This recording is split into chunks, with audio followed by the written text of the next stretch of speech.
So, when I was about 15 to 16, my neighbor asked my sister, we'll call her Cassie, and I if we could stay at her large century house while she was on a business trip for 2 weeks. Having been close to our neighbor and loved her dog and kitty, we said, of course. Cassie slept in the master bedroom, and I stayed in the second bedroom upstairs, which is connected to the attic. Now, Cassie and I always loved creepy stuff, always watching ghost adventures every Friday night, and we shared a lot of personal paranormal experiences together. We would always open the small attic door and mess around, saying we should go in there. I'm glad we never did. One night, Cassie stayed next door while I was at the neighbor's. I was sitting on the couch with the dog and kitty next to me, watching TV. My neighbor has one of those alarm systems, where if you open an entrance door, a little beep goes off. I heard the beep and didn't really react, expecting to see my sister or mom walk in to come hang out. After a minute of waiting to hear something or for someone to come in, nothing happened. I called out for Cassie, but no answer. I messaged my mom and asked if it was her, but she wasn't even home. What scares me is the beep goes off for any door, meaning it could have been the front door that was maybe 5 feet from me on the other side of the wall. I brushed it off so I didn't get too scared and continued watching TV. Except after about 30 minutes, I started hearing footsteps above me, which would have been the master bedroom. I look to my left and see the dog. I look to my right and see the cat, so it couldn't have been them. I turned the TV down and listened some more, and it sounded like the footsteps just paced back and forth. I had my sister come over and spend the night with me that night. The next day, I went to my neighbor's right after school, and I saw the basement door was open. Odd, but I closed it and went about my day. I started to clean her dining room and moved chairs away from the table to sweep underneath it. I remembered that the broom was upstairs, so I ran up really quickly to grab it, and as I came back down to the dining room, one of the chairs was pushed into the stairway entrance, blocking me in. Again, I just brushed it off and pushed it back. Except once I started sweeping, I felt something almost rush up behind me, so much so that I dropped the broom and ran my butt next door to my parents. The last few days consisted of random stuff moving, doors opening, and lights being on while we were at school. When my neighbor got back home, she paid us, thanked us, but then asked if anything weird had happened. I explained everything to her and she sort of laughed and said, "Yeah, that happens a lot. I didn't want to tell you girls beforehand in case it would deter you from staying there." She also mentioned I slept in the most haunted room in the house, the second bedroom upstairs with the attic. I brought up the basement door, but that's where her vibe changed. She said that's the one place in her house she won't mess with, because it just scares her that much. Needless to say, after those 2 weeks, I sort of avoided going there. For a few years, at least. Then, after I graduated high school and moved out of my parents', my neighbor offered a room in her house for me to stay, and I said yes. So after I moved in, she let me stay in what she called the piano room, which had a piano in it that came with the house. She took the piano out and moved it into the garage, so I actually had room for my stuff. For the first few nights, I definitely felt weird vibes. Maybe it was just because I am biased and had weird stuff happen to me years before, but I always believed I could sense supernatural stuff ever since a young age. Basically, the vibes were off. I would wake up in the middle of the night, hearing what sounded like piano keys, but just enough to wake me up, and that was it. A few weeks later, I got myself a cat. I still have her to this day, and she's my sweet baby. Anyway, she would react and stare at things that were invisible to me, and while I know that cats can be weird, I know animals are sensitive to the paranormal, so I got freaked out any time she would meow or paw at something that wasn't there. While my neighbor still lived in and owned the house, she was constantly away on business trips or stayed at her mom's house, At this point, her dog passed away and she had her cat at her mom's house, which is why she had offered me a room, so the house wasn't always empty. I would hear so many strange noises at night coming from the master bedroom and in the kitchen. I remembered a weird one from the kitchen. It's sort of hard to make a good visual, but I'll try. So the basement door was actually next to the fridge, but the door was blocked by my neighbor's dishwasher so that nobody could get in or out unless the dishwasher was moved. I'm standing looking through the pantry, back facing the basement door, and in the reflection of the pantry door, I saw the basement door open up ever so slightly. I swear it felt like a horror movie. I whipped around, locked the basement door, and went to my room. My neighbor and I ended up having many conversations about the weird stuff. She didn't go into a lot of detail about her experiences, but my mom said she told her a few and was genuinely scared, and that I shouldn't ask her anymore. I also just remembered another one from a few years before I moved in. I was out sitting by our sandbox in the backyard, and I saw out of the corner of my eye my neighbor go down to her driveway and take her garbage cans back up to the house.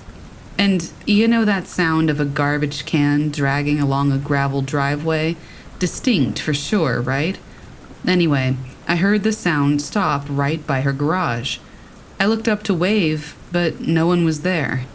I assumed maybe she had gone inside or something. But then when I went inside for the day, my mom said that my neighbor was going to be home late and asked if I could take her trash cans up to the house. I froze dead in my tracks. I swore up and down that I heard and saw someone doing it already. But my mom chalked it up to the heat of the summer getting to me. That's one I'll never forget.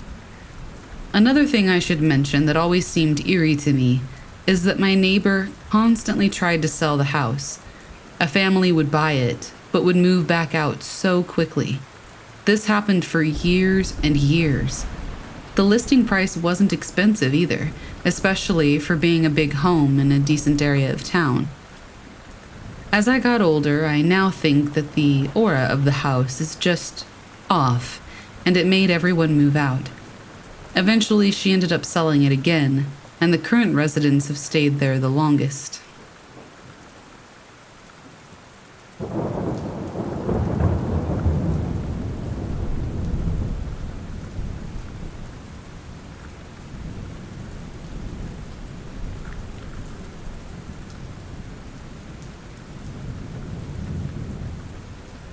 I've always been fascinated by my family history, which led me on a journey to a remote village in Connemara, Ireland. My family's roots were supposedly traced back to this quaint, picturesque place. The village was the kind of place where time seemed to stand still, with rugged landscapes and a deep sense of history. I visited the local parish to learn more about my ancestors. The parish priest was kind enough to let me look through the old records. I spent hours poring over dusty ledgers and faded manuscripts, tracing back generations of my family. But as I delved deeper, I stumbled upon something unsettling. There were records from the late 1800s that hinted at a sinister secret in the village. It seemed that several of my ancestors were involved in some sort of dark pact or ritual. The details were vague, but it was clear that it was something the village wanted to forget. The more I asked around, the more I felt a resistance from the locals. It was as if there was an unspoken agreement to keep the past buried. However, an elderly villager eventually confided in me. She spoke of an old legend, a tale of a pact made with a malevolent force that promised prosperity in return for unspeakable acts. The legend was tied to my family, and the impact of their actions seemed to linger in the village. Strange occurrences, unexplained disappearances, and a lingering sense of unease were all mentioned in hushed tones. I left the village with more questions than answers. The beautiful landscapes of Connemara now seemed to hide a dark, troubled past. The truth about my family's history was more complex and disturbing than I had ever imagined. Back home, I often think about that village and the secret it's guarding. It's a reminder that sometimes, in searching for our roots, we may uncover truths that are darker than we're prepared to face. Connemara will always be a part of my history, but now it's a place shrouded in mystery and shadowed by a past that refuses to be forgotten.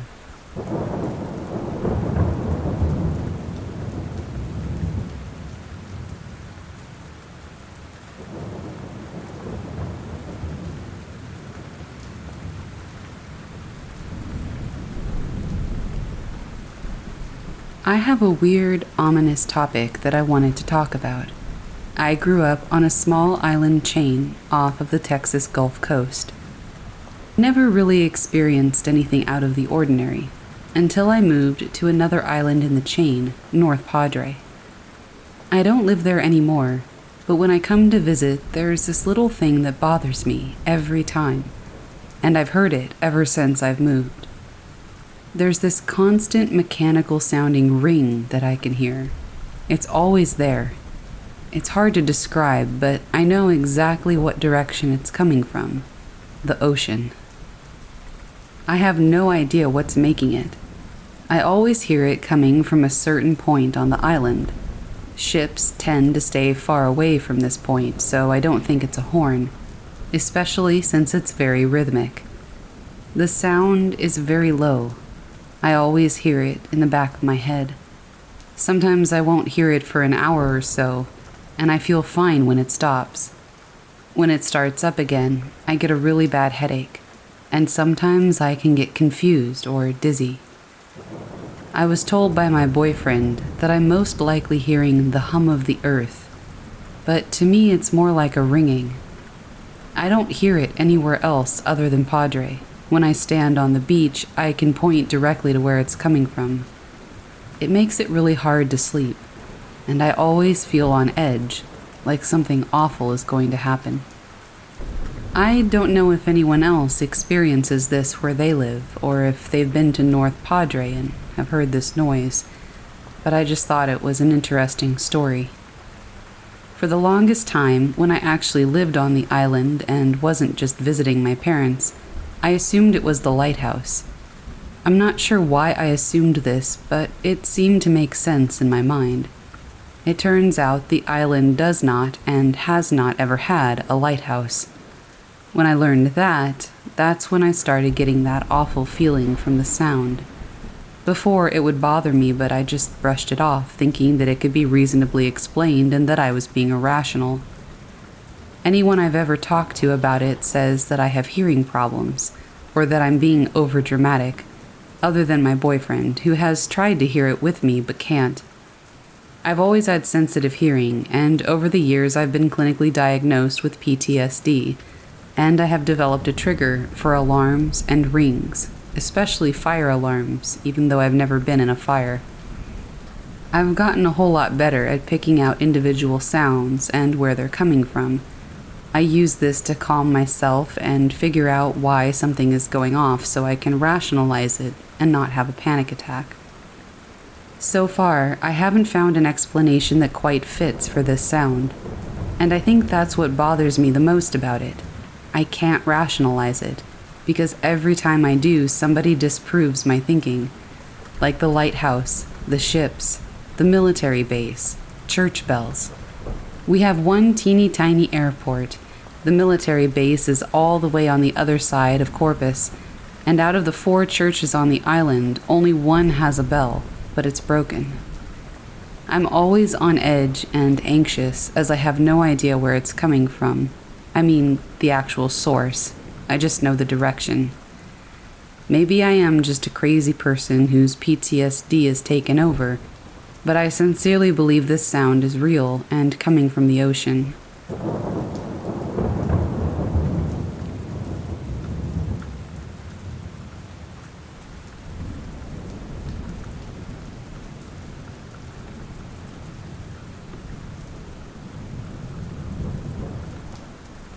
I've seen some really strange things in the Navy. This is one of the 2 strangest things that I've seen during my career at sea. We were in the South Atlantic Ocean at the time, northwest bound on a course for what ultimately would be the U.S. Gulf, coming from the Cape of Good Hope. It was February 1995. I was on duty on the bridge at the time, and I remember going inside the chart room to fix the ship's position. We had Omega, Lorentz, Sat-Nav, and some early GPS models. I don't have the exact position, but I do remember that the nearest land was the island of St. Helena, and using the dividers, I remember that I reckoned we were about 1,000 nautical miles or less broadly south-southwest off of the island. People need to understand that what I saw was not bioluminescent worms or other marine organisms. This light that I saw was very different. I've seen plenty of all that, more than anybody would ever want to see when I was serving aboard ships in the Persian Gulf. This was like a lit marine floodlight inside the sea that produced a green light. It seemed stationary to an observer aboard my vessel because whatever it was moving at exactly the same speed with my vessel, on exactly the same course, submerged and abeam. The phenomenon lasted for about 10 minutes. No entry was made in the log. We did not report this to a senior officer or the skipper, and I just cracked some jokes with the remainder of the bridge team, trying to convince them that it was bioluminescent marine organisms. One of the personnel on duty that night on the bridge had also convinced himself that it was worms, and he tried to help me convince the others. The U.S. Navy and the U.S. Coast Guard never got to hear about this. I was young, my career was just starting, and I didn't want anything to do with anomalous phenomena. I definitely did not want to be interviewed by senior officers ashore, trying to prove to them that I'm not Fox Mulder, nor did I want to get any odd remarks on my personnel file. As far as I know, U.S. Navy subs do not have floodlights that work when they're submerged. I have no freaking idea what this was. I suppose it could have been Russians or something or someone else entirely. Were someone to ask me today about this, I would still deny everything, and I've never spoken to anyone in the U.S. Navy or U.S. military or U.S. Coast Guard about this, nor do I want to. I'm pretty sure that they have a pretty good idea what it is in the U.S. Navy, and I'm sure plenty of other officers and NCOs have seen the same thing. I'm sure they have all filed reports, and I'm really not curious of ever finding out what this is.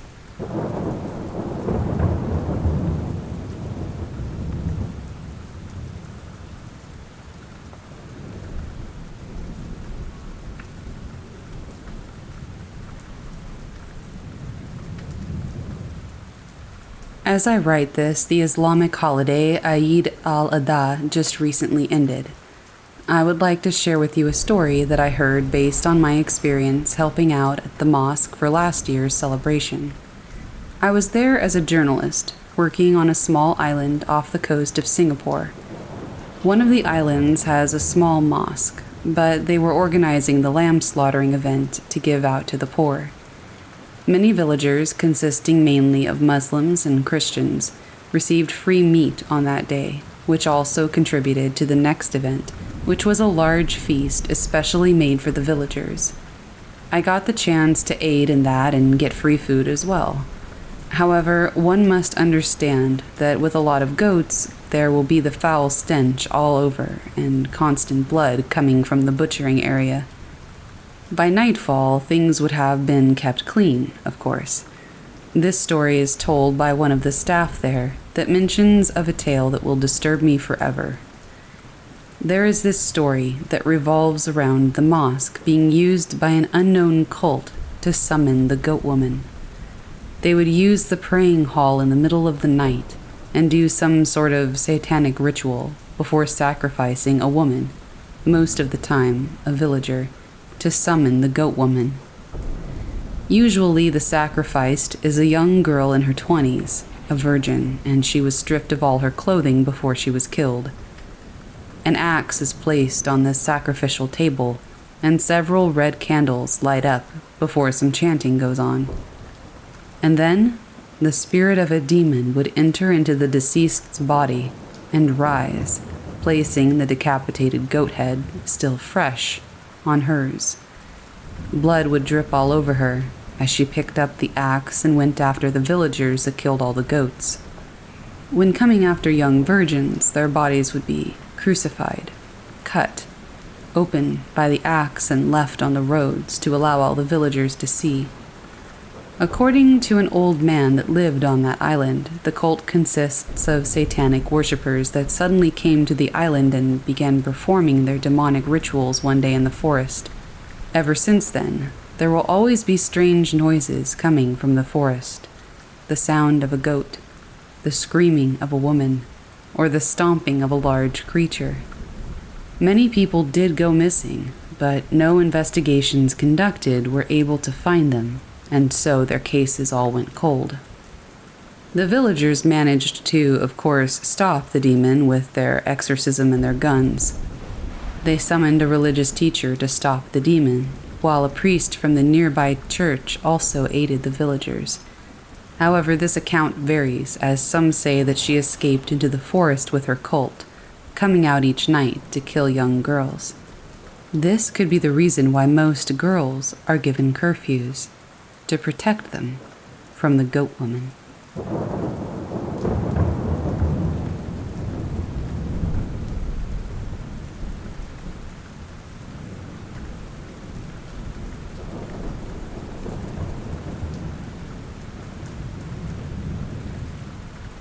I worked at a state park for a number of years on a 30-acre island that was mostly taken up by a 20-acre granite star-shaped fort from the 1820s. It was actively used through World War II. During the Civil War, it was used as a prison for Confederate maritime officers and political prisoners. Sounds creepy, right?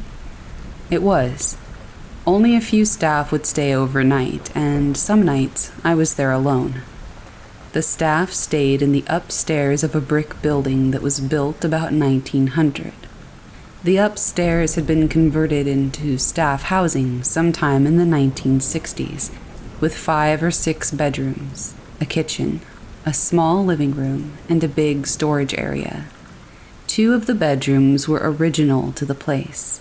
The back stairs that led to the living quarters were wooden and old and loud when you walked up them.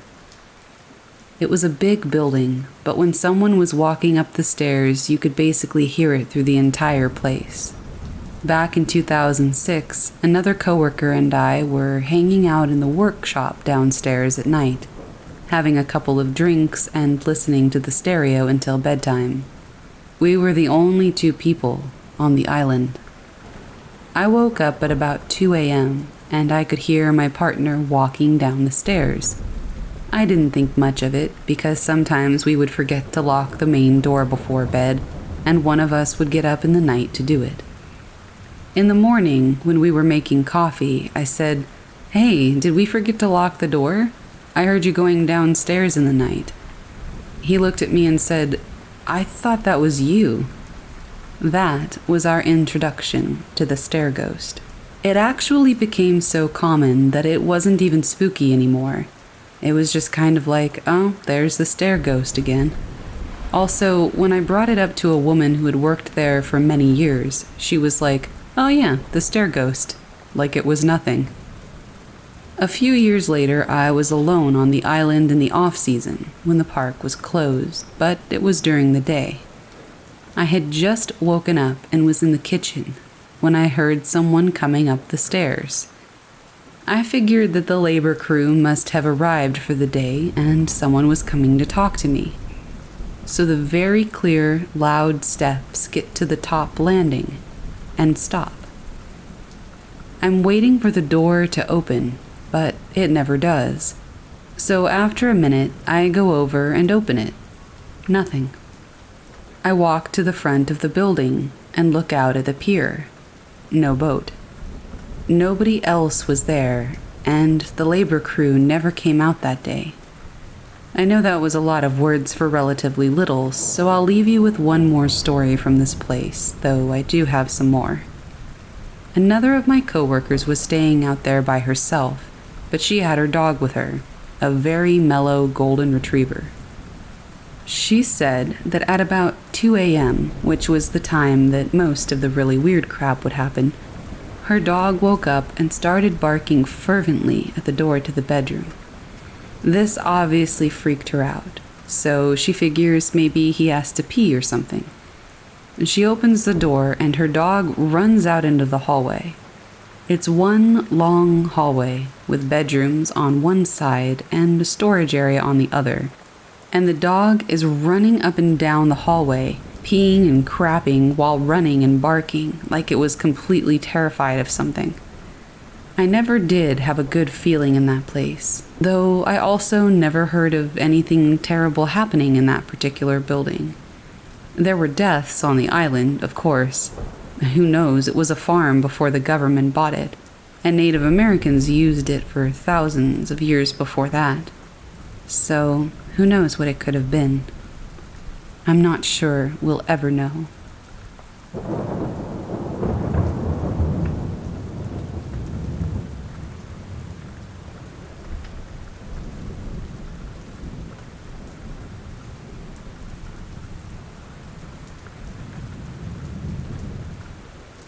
In every city, there is a place that local residents are aware of.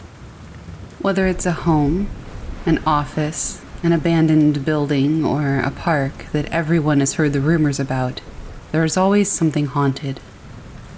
The story begins with a murder, a suicide, or some tragic death, and decades later, tales circulate of the paranormal activity within the area. Some believe while others scoff. But either way, everybody knows of the place. I want to share with you the haunted history of Poveglia Island. Poveglia is a small 17-acre island located in the Venetian lagoon between the cities of Venice and Lido.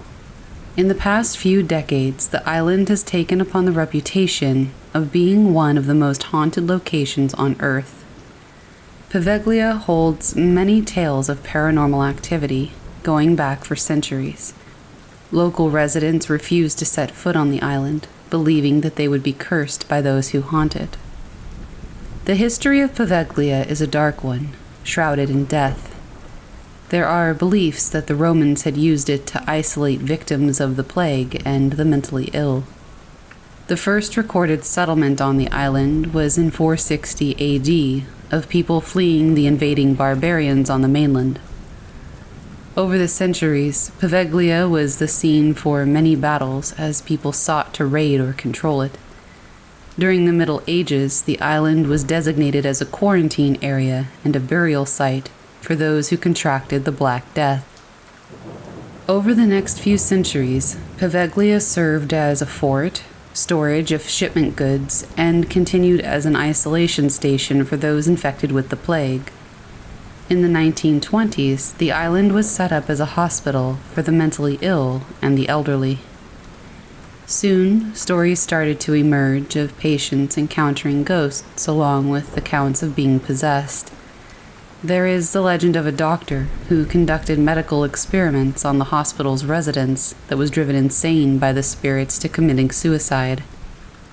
In 1968, the facility was closed and abandoned.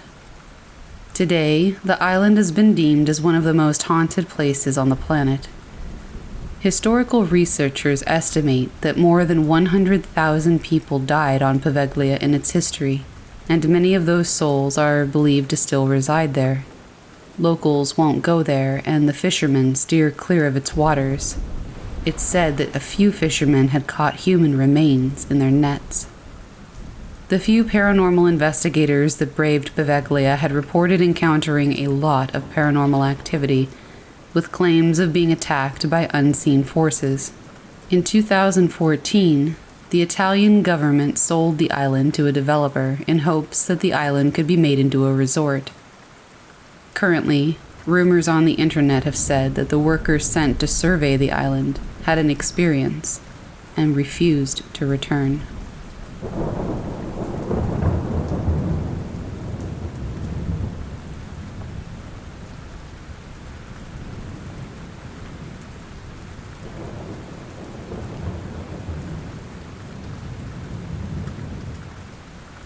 I am located in the twin islands of Trinidad and Tobago.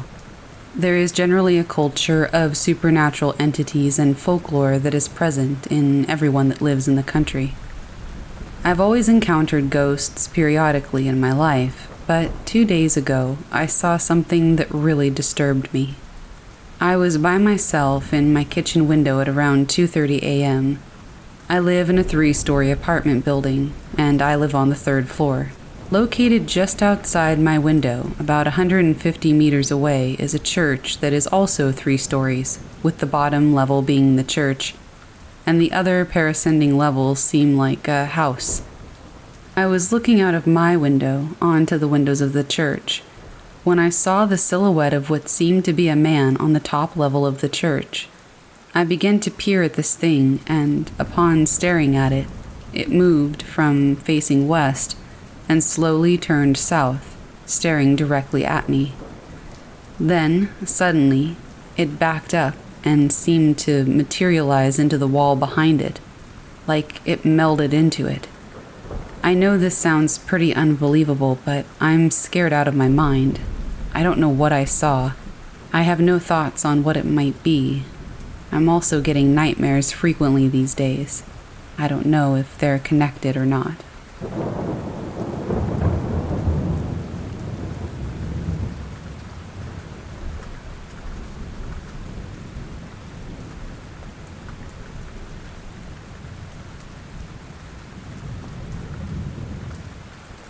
I come from a remote island called Rendova, located in the Solomon Islands, and have since moved overseas. Across from our island is another one called Tetepare. The story of Tetepare is really interesting, because it was abandoned completely by the inhabitants a few centuries ago. Just like the villagers fled the island to come to neighboring islands such as my own, here we are a few centuries later. Because of the lack of humans on the island, it is known for its biodiversity, and a few researchers come every now and again to have a look. If you are looking for cool remote places to travel, I highly recommend it. The interesting part of Tetepare for me was, why did everyone just leave? If you were a villager back in those days, it would have been a great place to live.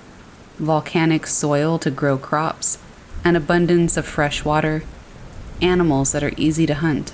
The official story told is that there was a great sickness, and people were dropping like flies left and right. So the villagers fled to get away from the sickness.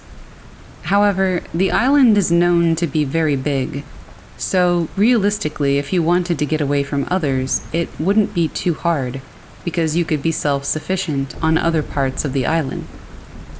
The story told to me growing up is a little bit different. Back in those days, we loved to fight. A war canoe from my island Rendova arrived on Tetepare to fight. However, upon arrival, they were met with numerous unburied dead bodies. All the large canoes that belonged to the Tetepare people were gone. To leave so hastily and to not even properly bury your dead is a really weird thing. Because it was back in those days, the first thought was that a spirit had done this to these people. However, the people from Rendova decided to set up villages against better judgment. In due time, they also fled because the spirit that had decimated the population of the Tetepare people apparently attacked the newly set upon villagers there. Ever since, the island has continued to remain uninhabited, except for the few eco-lodges the tourists come to visit at. Now in the present day, we go to Tetepare to maybe have a picnic or go hunting. We are, however, extremely cautious because it is believed that the island is still extremely wild, and because of the lack of humans, that spirits run amok there. I have some weird stories about going hunting there, but in any case, Tetepare is a completely mysterious island.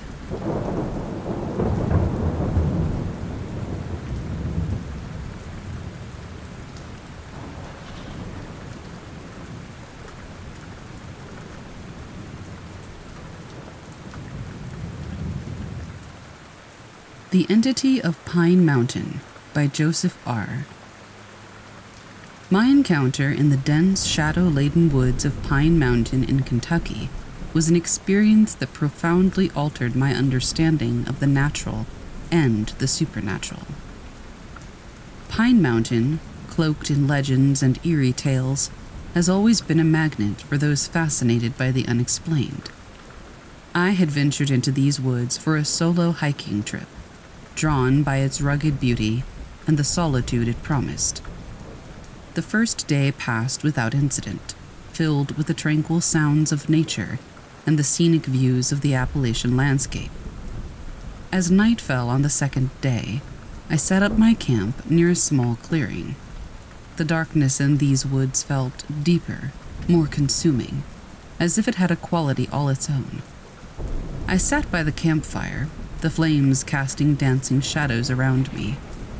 That's when I first heard it, a faint whispering, like voices carried on the wind. Initially, I thought it was just the breeze rustling through the leaves, but the whispering grew louder and more coherent. It sounded like a conversation, but in a language I couldn't understand. Intrigued and unsettled in equal measure, I ventured toward the source. The whispering seemed to be emanating from a dense thicket of trees near the edge of the clearing. As I approached, a sense of dread began to build within me. The air grew colder, and a mist began to rise from the ground, swirling around the trees. And then I saw it. A shadowy, formless entity amongst the trees, its shape shifting and undulating, as if made of smoke. It was the source of the whispers, which now sounded almost chant-like, a chorus of ethereal voices that filled the night air. Rooted to the spot, I felt an overwhelming sense of, unearthliness. The entity seemed ancient, as old as the mountains themselves, and its presence was both terrifying and mesmerizing. I couldn't decipher the words, but the whispers evoked images of times long past, of lives lived and lost within the woods. As quickly as it had appeared, the entity vanished, the whispers dissipating into the night with it. The sudden silence was almost deafening. I hurried back to my campsite, my heart pounding away in my chest. I spent a restless night, jumping at every sound, every crackle of a branch. The woods felt alive, aware, and watchful. As dawn broke, I packed up quickly, eager to leave the oppressive atmosphere of the clearing. Later, at a nearby town, I recounted my experience to a local at a bar.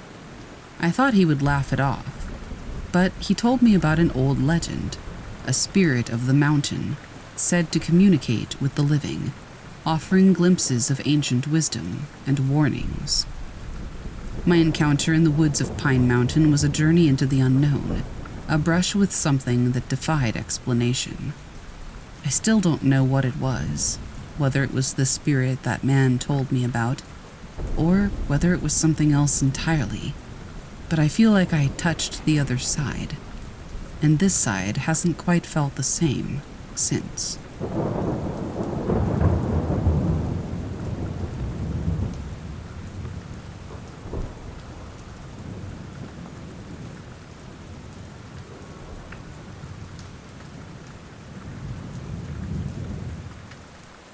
The Louisville Mansion.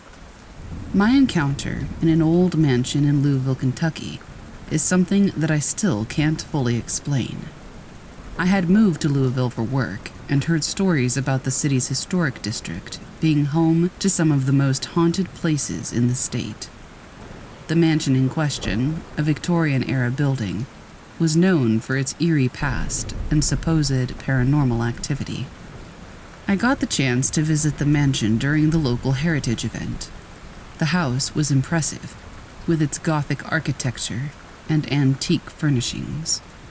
During the tour, our guide shared stories of the original owners and various reports of ghost sightings, including the apparition of a woman in a Victorian dress seen wandering the halls. As the tour proceeded, I lagged behind, taking in the details of the house. When we reached the upper floors, I felt a sudden drop in temperature. It was a warm day, and the house didn't have air conditioning, so this sudden chill was unexpected. In one of the bedrooms, I stopped to look at an old portrait. That's when I heard a soft whisper, almost like a sigh, right next to my ear. I turned around quickly, but no one was there. The rest of the group was in the next room, and I was alone. Feeling unnerved, I hurried to catch up with the others. As the tour ended and we were about to leave, I decided to use the restroom on the first floor. Walking down the hall, I saw a figure out of the corner of my eye. It was a woman, dressed in a long flowing gown, similar to the Victorian style our guide had mentioned. I assumed she was part of the staff or an actor hired for the event. She didn't look like a ghost. She looked fully fleshed out, just like anyone else. I called out to her, asking if I could ask her about the history of the house, but she didn't respond. She simply walked toward the end of the hall, and then vanished. I rushed to see where she had disappeared, but there was no one there, and there was no exit she could have taken. It was literally a dead end, no pun intended. I left the mansion in a complete state of disbelief. I couldn't shake the feeling that what I had experienced was something far out of the ordinary.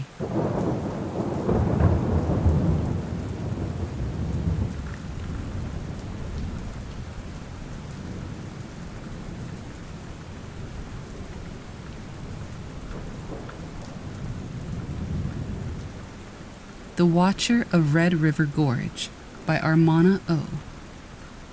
My encounter in the dense shadowed woods of Red River Gorge in Kentucky was a chilling experience that still lingers in my memory. Known for its breathtaking natural beauty, Red River Gorge is also steeped in local folklore, with tales of mysterious creatures and unexplained phenomena. I was on a weekend camping trip, seeking solitude in nature's embrace. The gorge, with its towering cliffs and winding rivers, seemed the perfect escape. On my second night, as I sat by the campfire, the forest around me was alive with the sounds of nocturnal creatures.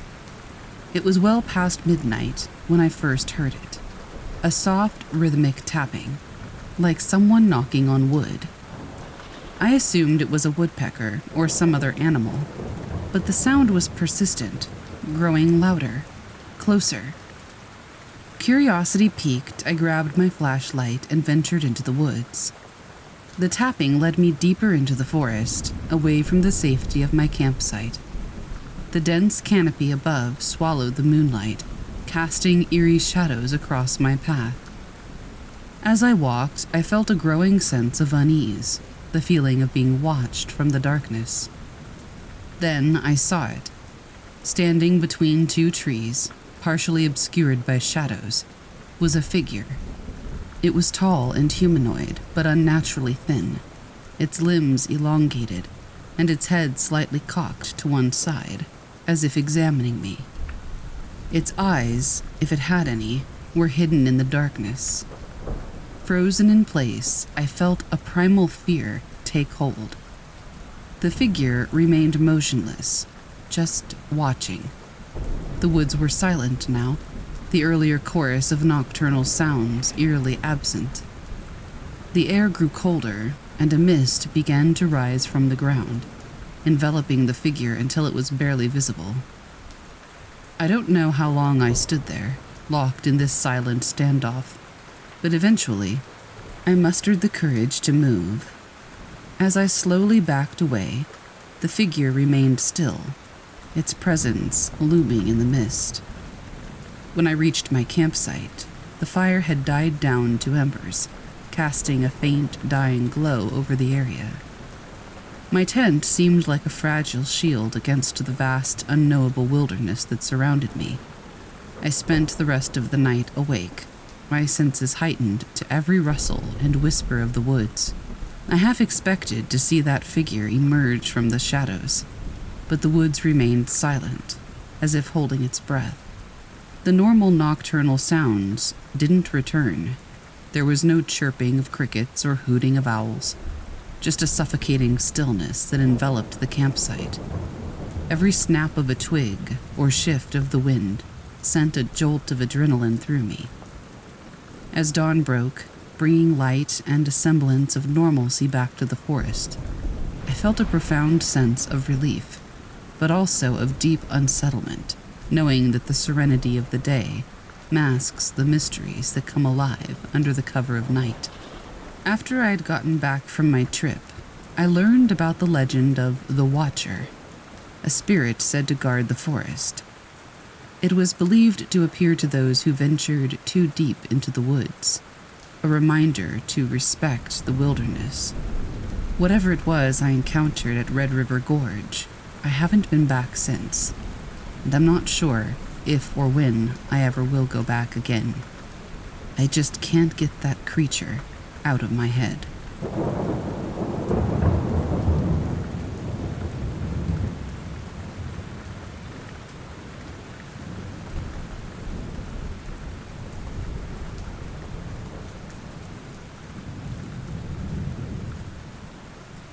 Waverly Hills Sanatorium by Katie R. My paranormal encounter at Waverly Hills Sanatorium in Kentucky, a place infamous for its haunted history and unsettling past, still haunts my thoughts. Located on a hilltop in Kentucky, Waverly Hills served as a tuberculosis hospital in the early 20th century, where thousands unfortunately succumbed to the disease. The stories of hauntings and unexplained phenomena drew me there. I had a mix of curiosity and skepticism going in. As I joined a guided night tour of the sanatorium, the imposing Gothic structure loomed against the sky, its broken windows like dark, watchful eyes. The guide began recounting the sanatorium's history, the suffering of its patients, and the numerous reports of ghostly sightings. We made our way through the dilapidated halls, the air heavy with the weight of untold stories. The most unsettling part of the tour was the visit to the infamous death tunnel, a long downhill passageway used to discreetly remove the bodies of patients who had died. As we descended into the tunnel, a palpable sense of dread filled the air. The tunnel was cold, damp, and pitch black, save for the beams of our flashlights. We were halfway down when I heard it, the sound of faint, echoing footsteps coming from the darkness behind us. I turned, shining my light down the tunnel, but there was nothing there. Feeling unnerved, we continued, but the footsteps persisted, keeping pace with us. Then, suddenly, they stopped. In the silence that followed, a chilling whisper brushed past my ear. Unintelligible but unmistakably human. I spun around, but again, there was nothing but the oppressive darkness of the tunnel. As we emerged from the tunnel, the sense of unease stayed with me. The rest of the tour was marked by minor unexplained occurrences, doors creaking open on their own, sudden drops in temperature, the feeling of being watched, that kind of thing. The climax of the experience came when we visited one of the old patient wards.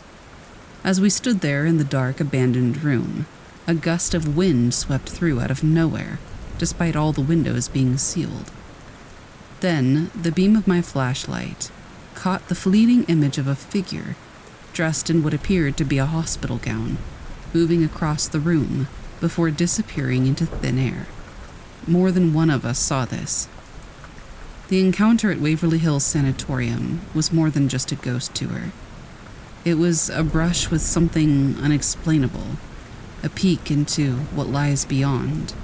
And honestly, I came out a believer. In what in particular, I'm not entirely sure. But there's something after this world.